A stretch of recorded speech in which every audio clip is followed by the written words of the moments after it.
उन शिक्षकों को जो नहीं पढ़ाते हैं कि आपको ये अंतिम मेरी चेतावनी है, अगर नहीं पढ़ाइएगा तो मैं आपको छुट्टी कर दूंगा। मैं इससे सहमत हूँ। जो भी काम करने वाले नहीं है उनको बैठा कर वेतन देना कोई मतलब नहीं है। देश के साथ गद्दारी कर रहे हैं। यही तो दिक्कत है कि इसका क्या पैमाना कौन तय करेगा कि टीचर पढ़ा रहे हैं नहीं पढ़ा रहे हैं? क्या मेरे पदाधिकारी करेंगे? तो ये अगर पदाधिकारी मेरे तय करते हैं तो ये बिल्कुल गलत होगा, क्योंकि उनको तो उससे मतलब है नहीं। ये तो धन उगाही का जरिया बना लिया है शिक्षा विभाग को। भी स्कूल में, हमारे स्कूल में चेकिंग जहाँ हम पढ़ा रहे हैं, स्कूल चेक किया जाता है तो उसको ना जैसे कि क्वालिटी और इम्प्रूवमेंट के लिए चेक नहीं होता है, गुणवत्ता के मसले पे चेक नहीं होता है। वहाँ पे वो देखा जाता है कि क्या पढ़ाया गया, ये नहीं क्या खिलाया गया। अभी मैं मौजूद हूँ गोपालगंज में, क्योंकि मुख्यमंत्री ने कहा था कि जो शिक्षक नहीं पढ़ाएंगे उनकी छुट्टी कर दी जाएगी। इस पर बात करेंगे, कुछ शिक्षक मौजूद हैं, कुछ रिटायर्ड शिक्षक भी हैं, उनसे बात करेंगे। पहले तो परिचय करा दीजिए अपना। मैं छोटेलाल प्रसाद गुप्ता, प्रधान सचिव प्राथमिक शिक्षक संघ जिला गोपालगंज का निवासी हूँ। जहाँ तक मुख्यमंत्री ने कहा है कि जो शिक्षक नहीं पढ़ाएंगे उनकी छुट्टी कर दी जाएगी, वेतन बढ़ोतरी को लेकर भी बात हुई, तो क्या कहेंगे आप लोग? मैं ये कहना चाहूँगा कि मुख्यमंत्री जी के बातों से, उनके अभिव्यक्ति से मैं सहमत हूँ, क्योंकि जो शिक्षक पढ़ाएंगे उनका वेतन बढ़ेगा, उनको जो है सो पुरस्कार भी देंगे वो, और जो नहीं पढ़ाएगा तो उसको निकाल देना चाहिए, हटा देना चाहिए, क्योंकि बच्चों का भविष्य वैसे लोग ही बिगाड़ते हैं जो नहीं पढ़ाते हैं। तो अब मेरा सुझाव है कि माननीय मुख्यमंत्री जी ने जो बात कही है वो 100% सत्य है, मैं इसका समर्थन करता हूँ।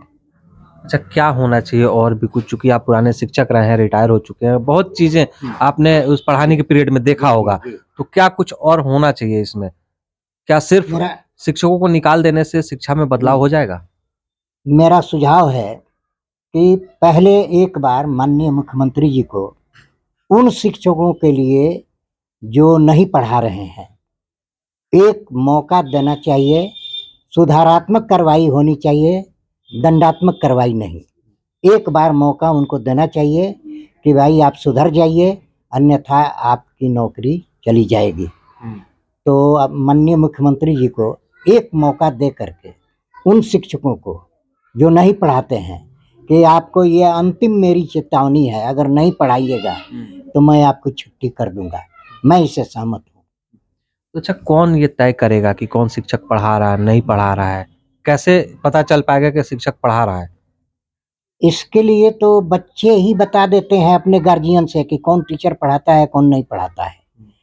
अभिभावक भी इस बात को जान जाते हैं बच्चों के द्वारा कि हाँ फला टीचर पढ़ाते हैं बढ़िया, और फला टीचर आकर के बैठ जाते हैं, पढ़ाते नहीं है, तो टाइम काटते हैं। बच्चों से ही पता चल जाता है, अभिभावकों से पता चल जाता है। अच्छा, ऐसा लगता है कि कहीं ना कहीं दिल्ली में जैसे शिक्षकों को ट्रेनिंग के लिए बाहर भेजा गया था, जिन शिक्षकों को जानकारी नहीं थी, कहीं ना कहीं लगता है कि बिहार में भी शिक्षकों को ट्रेनिंग की जरूरत है। मैं इसका समर्थन करता हूँ कि शिक्षकों को ट्रेनिंग के लिए भेजा जाना चाहिए, क्योंकि वहाँ पर बहुत कुछ नई बातें, नई चीज़ें सीखने को मिलती हैं। इसलिए पहले हमारे रिजिम में होता था ऐसा, जब मैं पढ़ाता था तो हमारे रिजिम में होता था। इधर जो है 20 वर्षों से ये छूट गया है। लोगों को मैंने 10 दिवसीय या 15 दिवसीय एक प्रशिक्षण दिया जाता था। यानी बिहार में शिक्षा की स्थिति दयनीय होती जा रही है। दयनीय होने का कारण ये भी है कि शिक्षकों को कहीं जो है प्रशिक्षण नहीं दिया जा रहा है, नई शिक्षा नीति के बारे में कुछ ज्ञान नहीं दिया जा रहा है। शिक्षकों को जो मन में आता है पढ़ाता है, नहीं आता है नहीं पढ़ाता है। पहले जैसे देखा जाता था कि कम संसाधनों में भी अच्छी पढ़ाई होती थी। आप लोग भी पढ़े हैं, हम लोग को वो शिक्षा बहुत कम मिल पाया है। तो ऐसे में इतनी संसाधन के बाद भी अगर पढ़ाई नहीं होती है तो मुख्यमंत्री का कही हुई बात कहाँ तक आप लोग शिक्षक सहमत हैं? मुख्यमंत्री जी के बातों से मैं सहमत हूँ। TLM जिसको कहते हैं, मैंने शिक्षकों को पढ़ाने का जो सामान मिलता है उसका उपयोग भी टीचर बहुत कम ही करते हैं। बहुत हालांकि मिल रहा है, लेकिन उस रेशियो में नहीं मिल रहा है। हम बहुत पुराने टीचर हैं हमारे ज़माने में भी कुछ कुछ टीएलएम मिलता था और उसको लेकर के बच्चों के सामने हम लोग बोर्ड पर बैठा करके पढ़ाते थे। मुझे कहने में ज़रा भी हिचक नहीं है कि आज के शिक्षकों से कह दिया जाए कि बिहार का नक्शा बना दीजिए, भारत का नक्शा बना दीजिए, तो बोर्ड पर कोई नहीं बना सकता है। हम अपने रिजिम में बच्चों के सामने बिहार का नक्शा, भारत का नक्शा, किसी भी स्टेट का नक्शा ब्लैक बोर्ड पर बना करके बच्चों को दिखा देते थे कि ऐसे ही बनाया जाता है, ऐसे किया जाता है। इस तरह की पढ़ाई जो है, इस तरह का ट्रेनिंग आज के शिक्षकों को नहीं दिया जाता है। चलिए और लोग हैं, बात करेंगे कि अभी शिक्षक हैं और क्या कुछ कहना है कि बिहार सरकार नीतीश कुमार ने जो इस बात को कहा है कि जो शिक्षक नहीं पढ़ाएंगे उनकी छुट्टी कर दी जाएगी। बताइए क्या कुछ कहना है, पहले परिचय बताइए। मेरा नाम राम बाबू गुप्ता हुआ। मैं उत्क्रमित मध्य विद्यालय सिहरवा गोपालगंज सदर में शिक्षक हूँ और लगभग 2003 में से मैं सेवा करते आ रहा हूँ। और सरकार के द्वारा जो भी मैंने ट्रेनिंग से लेकर हर तरह से बखूबी हम लोग उसको ट्रेनिंग लेते हुए अपने पठन पाठन में जो भी हम लोग को बताएगा वैसे कर। अभी सरकार ने कहा है कि जो शिक्षक नहीं पढ़ाएंगे उनकी छुट्टी कर दी जाएगी, इस पर आप क्या कहेंगे? नहीं, मुख्यमंत्री जी नीतीश कुमार जी को मैं इस बातों से सहमत हूँ, अच्छे बोले हैं। बशर्ते शिक्षकों को इतनी बड़ी शक्ति के साथ अगर ये बोल रहे हैं कि मैंने इनको हटा दिया जाएगा, तो गलती खूबी खामियां तो सब में होती है, हर विभाग में होती है। ऐसा कुछ नहीं है कि सब लोग मैंने एकदम बेहतर ही बन कर आते हैं। लेकिन रह गई बात कि थोड़ी सी उसमें अगर कोई इसका मूल्यांकन कौन करेगा, तो बच्चे के अभिभावक, माता पिता, गांव के लोग ही बताते हैं कि ये बच्चे हमारा स्कूल अच्छा चल रहा है। जहाँ की इस तरह की दुर्दशा है तो वहाँ अधिकारी भी आपका मुआयना कर रहा है, देख रहा है। प्रति बुधवार और गुरुवार को आपके द्वारा जो मॉनिटरिंग किया जा रहा है, स्कूलों में जांच किया जा रहा है, आप लोग भी आकर देखते हैं, सभी मीडिया कर्मी भी जाते हैं, अन्य प्रकार के अधिकारीगण जाते हैं और सब हालात की जायजा लेते हैं। उसमें कहीं ना कहीं पहले से तो बेहतर आज के माहौल में बच्चे पढ़ रहे हैं। शिक्षा दीक्षा की बात ऊंची, मैंने हर तरह से लड़कियां भी लड़के भी जागृत हो गए हैं, शिक्षक भी जागृत हो गए हैं। अब कहाँ पहले वाली बात रह गई कि लड़के स्कूल आते हैं, शिक्षक नहीं जाते हैं, नहीं पढ़ाते हैं। वो तो बात पहले रहती थी कि लोग जाते थे, बैठकर गप मारते थे। अब तो शिक्षक ही ऐसा है कि अगर दो शिक्षक बैठा है तो दो शिक्षक को जलन होती है कि काहे बैठे हैं, ये भी पढ़ाएं क्लास में। तब हम, ऐसा बात नहीं है कि मैंने पढ़ाई नहीं हो रही है, पढ़ाई हो रही है। अच्छा, पढ़ाई के साथ साथ जनरली देखा जाता है कि शिक्षकों को अलग अलग कामों में लगा दिया जाता है, यानी बहुत सारे ऐसे काम होते हैं जिसकी वजह से भी क्या डिस्टर्बेंस होती है शिक्षकों को? अरे बहुत डिस्टर्बेंस होती है। हम लोग को चुनाव से लेके, बकरी गणना से लेके, पशु गणना से लेके, जनगणना से लेके, आर्थिक गणना, जो भी कोई कार्य होता है हम लोग को दिया जाता है। अभी बीच में एक फरमान जारी हुआ था कि भाई जो भी शौचालय जाएगा उसके लिए आप लोग को सुबह में उठकर जाकर शाम को शौच के बारे में बताना है कि आपको रोड के किनारे नहीं। ये शिक्षक इतना छोटा छोटा कार्यों में लगेगा तो पढ़ाई तो बाधित होगी। हम लोग को हर कार्य में लगाया जाता है और सरकार की जब फरमान आती है तो हम लोग करते हैं, ऐसा नहीं कि नहीं करते हैं। रह गई थोड़ा सा, और शिक्षक जब स्कूल में हमेशा बना रहेगा तो पढ़ाई की सुदृढ़ व्यवस्था रहबे करेगी। और वहाँ से अलग हो जाएगा, कहीं दूसरा जगह डिप्टेशन कर दिया गया, दूसरे विभाग में लगा दिया गया, तो कैसे कार्य होगा? चलिए बात करेंगे इनसे भी। शिक्षक हैं आप भी, पहले सबसे पहले परिचय करा लें शॉर्ट में, और कहाँ पढ़ाते हैं और जो सरकार ने बात कही है उस पर आप कितना सहमत हैं? मैं मनोज कुमार त्रिपाठी गोपालगंज प्रखंड में कार्यरत हूँ। स्कूल के बता दें। क्या सरकार ने, जो नीतीश कुमार ने कहा है कि जो लोग नहीं पढ़ाएंगे उनकी छुट्टी कर दी जाएगी, इस पर कितना सहमत हैं? जी, मैं इस बात से सहमत हूँ कि माननीय मुख्यमंत्री जी ने जो कहा है कि जो शिक्षक नहीं पढ़ाते हैं उनकी छुट्टी कर जाएगी। लेकिन इसका मानक क्या होगा जी? कौन शिक्षक पढ़ाते हैं, कौन शिक्षक नहीं पढ़ाते हैं? आप सर्वे कराइए। अच्छा, इसके साथ ही और सारे विभाग हैं, उसमें पदाधिकारी है, कर्मचारी है, वो भी समय से ऑफिस नहीं पहुंचते हैं, लेट लतीफी करते हैं। तो उस विभाग को भी देखना चाहिए मुख्यमंत्री जी को। शिक्षा पर ध्यान दे रहे हैं तो बहुत अच्छी बात है। शिक्षा मानव का पहला है, शिक्षा होना चाहिए। शिक्षा पर सरकार ध्यान दे, ये तो बहुत अच्छी बात है। लेकिन इसमें और अच्छा काम करे। किस तरह शिक्षक अच्छा काम करेंगे, उनको प्रोत्साहन भी तो देना चाहिए सरकार को। अच्छा, सरकार के कर्म ही तो इसके मापदंड तय करेंगे, जो अधिकारी होंगे। तो क्या लगता है कि ये समझ में आ पाएगा या ये समझ पाएँगे कि कौन शिक्षक सही पढ़ा रहा है, नहीं पढ़ा रहा है, किनको निकालना चाहिए? इसके लिए सरकार सर्वे कराए, गांव में अभिभावकों से पूछताछ करे, वो बताएंगे, उनके बच्चे बताएंगे, अभिभावक को अभिभावक बताएंगे, आप लोगों को बताएंगे, मीडिया को बताएंगे, सरकार को बताएंगे कि फलाना शिक्षक जो है अच्छा पढ़ाते हैं और समय देते हैं, समझाते हैं, कैसे पढ़ाते हैं, पढ़ाने का ढंग क्या है, और कौन शिक्षक बैठा रहता है दिन भर मोबाइल चलाता है। सरकार ये देखे, सर्वे करा कर देखे। यानी जो अधिकारी तय करेंगे उनसे बेहतर छात्र छात्रा जो है वो बता देंगे कि शिक्षक कौन सबसे पढ़ा अच्छा रहा तो है। वही बताएंगे। अधिकारी तो हो सकता है कि रिश्वत लेकर बदल जाएंगे, लेकिन अभिभावक जो है वो तो रिश्वत नहीं लेंगे, और छात्र से वो पूछेंगे अपने बच्चों से कि कौन से शिक्षक अच्छा पढ़ा रहे हैं और कौन शिक्षक बैठे रहते हैं। ये सबसे बढ़िया साधन है। सरकार चाहे शिक्षा में सुधार करने के लिए तो बहुत बढ़िया माध्यम है कि सर्वे कराएं, और सर्वे में अभिभावक और बच्चों से पूछताछ करें। वो बता देंगे कि भाई कौन शिक्षक पढ़ाते हैं, कौन शिक्षक बैठे रहते हैं। यानी आप मुख्यमंत्री की बातों से सहमत हैं? जी। गोपालगंज के शिक्षक। जी, मैं माननीय मुख्यमंत्री जी की बातों से सहमत हूँ कि जो भी काम करने वाले नहीं है उनको बैठाकर वेतन देना कोई मतलब नहीं है। देश के साथ गद्दारी कर रहे हैं।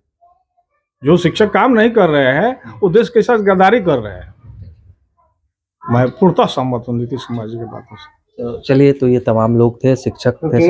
सभी लोगों से बात हुई कि क्या कुछ इनका कहना है। सभी लोग मुख्यमंत्री की इस बात को समर्थन कर रहे हैं। हमारे साथ एक महिला शिक्षिका भी मौजूद है, उनसे बात करेंगे कि उनका क्या कुछ प्रतिक्रिया है इस पर। हमारे साथ एक शिक्षिका मौजूद हैं, उनसे बात करेंगे कि सरकार ने कहा है कि जो शिक्षक स्कूल में नहीं पढ़ाएंगे ठीक से, उन्हें नौकरी से हटा दिया जाएगा। क्या कहेंगी आप इसके लिए? जी, मैंने भी सुना है, मेरे माननीय मुख्यमंत्री जी ने ये कहा है कि जो शिक्षक नहीं पढ़ाएँगे उनको हटा दिया जाएगा, उनकी छुट्टी कर दी जाएगी। तो इस चीज़ की हम लोग तहे दिल से समर्थन करते हैं। ये बहुत अच्छी बात है कि जो शिक्षक नहीं पढ़ाएँगे उनकी छुट्टी कर दी जाए, उनको हटा दिया जाए, क्योंकि शिक्षकों का काम पढ़ाना ही है। अगर शिक्षक नहीं पढ़ाते हैं तो उनको रहने का कोई मतलब नहीं बनता है। और इसके साथ-साथ ये है कि कुछ कमियाँ हैं जिनको मैं फ़ोकस करना चाहूँगी, कि जैसे कि बच्चे जो हैं हमारे स्कूल में, चाहे किसी भी स्कूल में आप जाके देखिए, उनके पास किताब नहीं है। तो बच्चों के पास किताब नहीं है, सरकार तो पैसा उनके अकाउंट में भेज देती है। पहले हम लोग को बच्चों को किताब मुहैया कराया जाता था, लेकिन अब डायरेक्ट उनके अकाउंट में पैसा जाता है। और वहाँ पे आप लोगों को ये समझना पड़ेगा कि सरकार को ये समझना पड़ेगा कि वहाँ पे किस तबके के बच्चे पढ़ते हैं। दिहाड़ी मज़दूर, रिक्शा वाला, ठेला वाले के बच्चे पढ़ते हैं। तो वो लोग अपना 1 दिन का दिहाड़ी जो है छोड़ के वो अकाउंट में पैसा निकालने नहीं जाएँगे, और अकाउंट से पैसा भी निकालते हैं तो वो किताब नहीं खरीद पाते हैं, जिसकी वजह से बच्चों के पास किताब नहीं है। किताब नहीं रहने की वजह से शिक्षकों को भी पढ़ाने में बहुत सारी परेशानियाँ आ रही हैं। तो मैं सरकार से निवेदन जी। अच्छा, जिस तरह से बिहार में कहा जाता है कि शिक्षा बहुत पीछे है, जी, ऐसे में मुख्यमंत्री ने इस बात को कहा है जी, कि शिक्षकों को हटा दिया जाएगा जो नहीं पढ़ाते हैं। जी, जी, तो बच्चों के लिए तो अच्छी बात होगी ही, जी, लेकिन व्यवस्थाओं को लेकर भी काफ़ी समस्या होती है। जैसे आपने बताया कि किताब नहीं मिल पाता है जी, उनपे। जी। तो क्या कुछ होना चाहिए आप लोगों को समझ से इसके लिए? सर, हमारे समझ में ये है कि बच्चों के पास तो पहले प्रॉपर ढंग से बुक होनी चाहिए, किताब होनी चाहिए, और थोड़ा-सा अवेयरनेस, जैसे गार्जियन है उनको भी अवेयरनेस के लिए कुछ न कुछ प्रोग्राम करना पड़ेगा, जिसकी वजह से वो बच्चों को भेजें। जैसे कि हम भी पढ़ाते हैं स्कूल में, जब पढ़ाते हैं तो हम लोग होमवर्क देते हैं, थोड़ा-सा सख्ती अगर बरतते हैं तो बच्चे नहीं आते हैं। बच्चे नहीं आते हैं तो गार्जियन को ये समझना पड़ेगा कि बच्चे नहीं जा रहे हैं तो उनको तो कम से कम हम लोग स्कूल में भेजें, वजह जानें। तो ये थोड़ा गार्जियन को भी अवेयर होना पड़ेगा। दूसरी चीज़ ये कि कभी भी स्कूल में, हमारे स्कूल में चेक-इन, जहाँ हम पढ़ा रहे हैं, स्कूल चेक किया जाता है तो उसको ना, जैसे कि क्वालिटी और इम्प्रूवमेंट के लिए चेक नहीं होता है, गुणवत्ता के मसले पे चेक नहीं होता है। वहाँ पे वो देखा जाता है कि क्या पढ़ाया गया, ये नहीं, क्या खिलाया गया। ये इस मतलब ऐसे चेक होता है कि क्या खिलाया गया, कितने बच्चे आए हैं, टीचर आए हैं, नहीं आए हैं। टीचर नहीं आते तो उनकी हाज़िरी काटी जाती है। बच्चे आए हैं तो कितने बच्चे आए हैं, और कितनों का फ़ॉल्स या मतलब ज़्यादा हाज़िरी बना है, मेरी हिस्सेदारी उसमें कितनी होगी। बात समझ रहे हैं ना? मेरी हिस्सेदारी उसमें कितनी होगी। तो पहली बात ये कि बच्चों को देखना पड़ेगा। पदाधिकारी जो भी आते हैं, चाहे जो, उनको ये देखना है कि बच्चे क्या पढ़ रहे हैं, नहीं पढ़ रहे हैं। अगर शिक्षक नहीं पढ़ा रहे हैं, बच्चों से पूछना चाहिए कौन शिक्षक पढ़ा रहा है, कौन शिक्षक नहीं पढ़ा रहा है। नहीं पढ़ा रहा है तो उनको पनिश किया जाए। अच्छा, खास तौर पे अब तक देखा गया है कि जी। सरकार के जो लोग आते हैं, जो जी। अधिकारी आते हैं, जी, वो लोग ज़्यादातर एमडीएम पर फोकस करते हैं। जी, खाना MDM बना, जी, नहीं जी, बना, बिल्कुल। क्या हुआ, पढ़ाई को लेकर ज़्यादा नहीं, इस तरह की नहीं, बातें नहीं होती है, नहीं। फोकस भी नहीं करते हैं। ज़्यादा नहीं, कुछ भी हुँ। कुछ भी बातें नहीं होती है। पढ़ाई को लेकर नहीं होती है पढ़ाई बात। को लेके कभी भी, क्वालिटी को लेके कभी भी चेकिंग, कुछ भी ऐसा चेकिंग नहीं होता है, कोई इंक्वायरी नहीं आती है।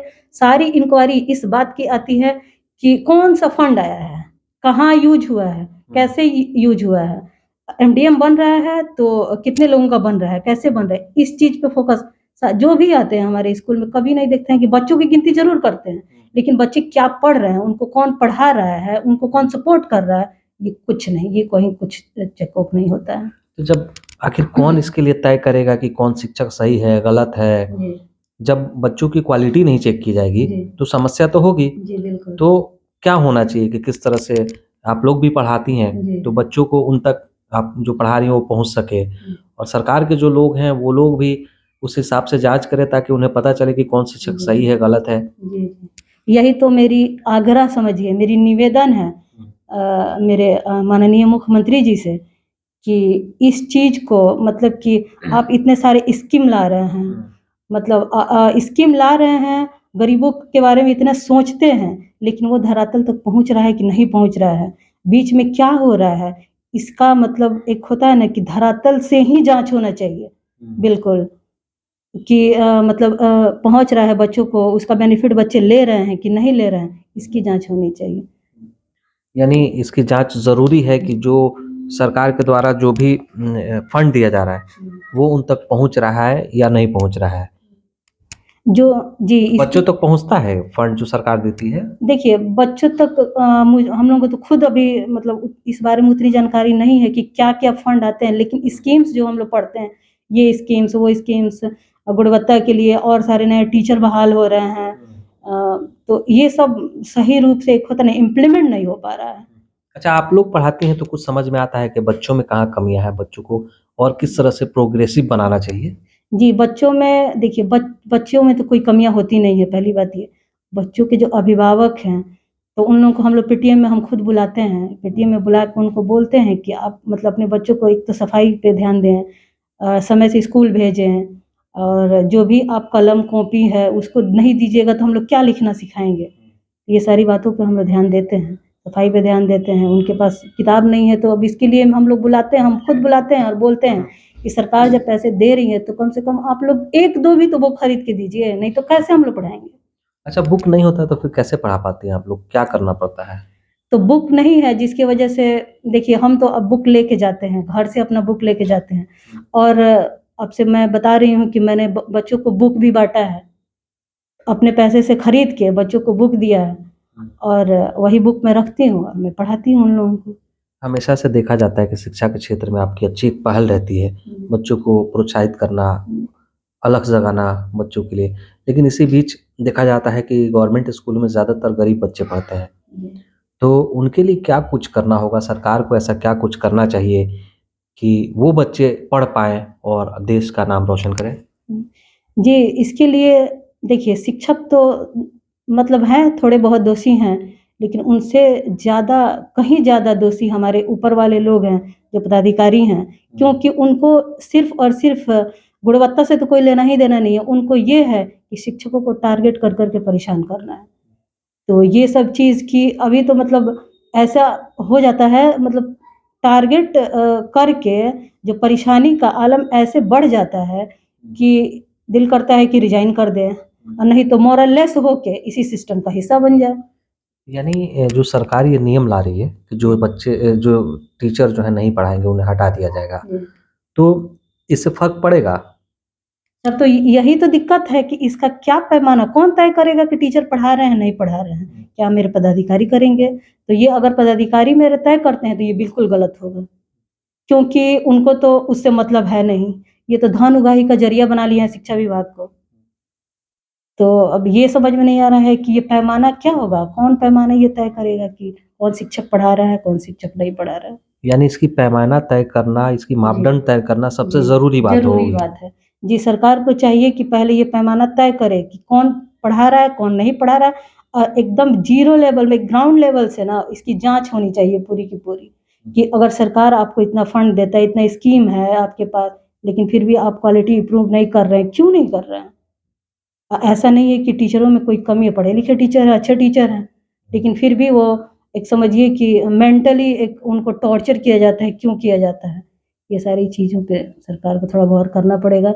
ये बहुत अच्छी पहल है मेरे मुख्यमंत्री जी का, इसका हम लोग तहे दिल से एकदम स्वागत करते हैं। तो चलिए, ये हमारे साथ शिक्षिका थीं, जो कि गवर्नमेंट शिक्षिका हैं, रूही कैसर जी, और इनसे हमने बात किया कि जब सरकार ने ऐसा आदेश निकाला है, ऐसा कहा है कि जो शिक्षक या शिक्षिका नहीं पढ़ाएँगे, उन्हें छुट्टी कर दी जाएगी, यानी नौकरी से हटा दिया जाएगा। ऐसे में इन्होंने साफ तौर पे कह दिया है कि ये पहल काफ़ी अच्छी है और हम लोग चाहते हैं कि बच्चे पढ़ें, चूँकि उस स्कूल में ज़्यादातर गरीब के बच्चे पढ़ने आते हैं और वैसे बच्चे अगर पढ़ते हैं, तो वो देश का भविष्य तय करेंगे।